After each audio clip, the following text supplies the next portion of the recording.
welcome back to the EW Video Studio. I am Jess Cagle, and I am here with Anthony Bresnikan, my colleague, and we have a very special guest star today, who I have obviously really been looking forward to seeing, and that is star of Wolverine, Hugh Jackman, the Wolverine, excuse me. The Wolverine. Star of the Wolverine, opening on the 26th in just a week. Yep, 6 days we open. I wanted to ask you, what is it like to be Hugh Jackman and be at Comic-Con? This is obviously not your first time at the rodeo, and you've been here with lots of movies. This is my 4th time here, but coming as Wolverine is by far the greatest kind of thing to do. There's a train sequence in the Wolverine that blew me away. You're on a bullet train. I think you say, I think Logan says, this train's going, what, like 300 miles an hour? Right. And there's a fight on the exterior with the claws digging in.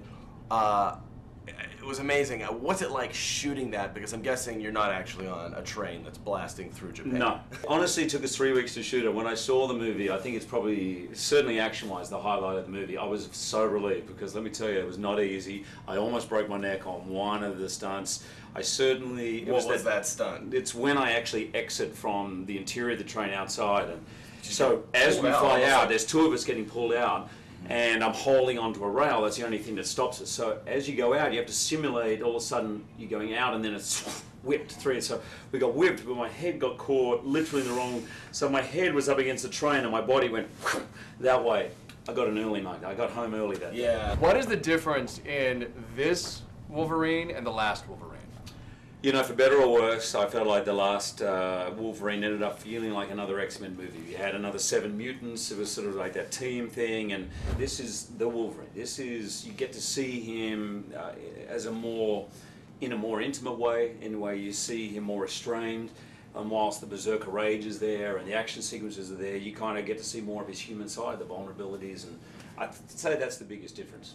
How are the claws attached? How does it work? There's like a, now actually, after the 6th time I play it, they actually mold my hand, this kind of hand plate, which was now made out of rubber, and from that come 3 bits of metal that are molded around my fingers, and the claws fit into that. So obviously if I have my hands open, they fall out, so that's why I'm constantly sort of always holding like this, because that's how the claws stay in. And there's different versions of them. There's the metal, there's like PVC, hard PVC, there's literally sort of rubber ones for when I'm doing when fighting. You're fighting, you don't actually want to slash someone's because chest I have. I have. Really? Yeah, no. Yeah, who have you hurt on the set? The best, not the best, not as notable injury. Best gash I gave someone. Was the double for Mystique, and this stunt woman was meant to be going for an earwig or something in the story, and I used to go to stab her in the arm, and she goes to move her arm away, she forgot, and I literally went about 1 inch deep into her forearm. Were you using the metal ones? In the first one, it was just metal. They were literally because like that would have been a close-up too, right? That would have been a close-up, so you want the claws to look good. Yeah, I actually had to go, so it was meant to be like that, and went straight in. And when I pulled it out, I actually had to really tug it out, and there was nothing but a massive gaping hole in her arm. And then all of a sudden, like a gurgle. Oh, no. I was feeling sick, and of course mortified. Literally stabbed a person. And it's been a number of weeks since I'd stabbed someone. No. So, this girl just goes like this, and she looks, and she goes, "I've been stabbed by Wolverine!"